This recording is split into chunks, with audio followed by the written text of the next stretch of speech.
Let's dive into the fascinating world of Inca mummies.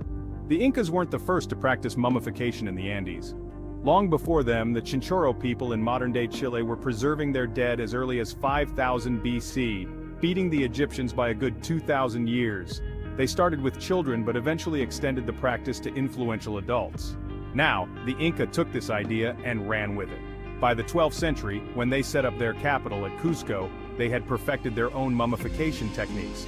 Unlike the stretched-out Egyptian mummies, Inca mummies were often arranged in a fetal position, wrapped in layers of leather or cloth. But here's the kicker: these mummies were treated as living beings. They were dressed in fine textiles adorned with jewelry and even served food and drink. The living descendants would care for them, believing that the mummies could influence their everyday lives. As the Inca Empire expanded in the 15th century, they used mummification as a political tool. When they conquered other groups, they claimed their ancestral mummies, offering them gifts and integrating them into the Inca capital. This wasn't just a power move, it was a way to honor and assimilate different cultures. The most powerful mummies, known as Illapa, played a crucial role in Inca society. When an emperor died, his successor inherited his power, but not his possessions. Those stayed with the dead emperor, who continued to be pampered in the afterlife. These mummies weren't just male.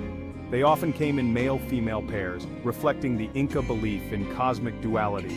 When the Spanish arrived in the 1530s, they were both fascinated and horrified by these practices. They looted tombs and eventually confiscated the mummies, storing them in Lima.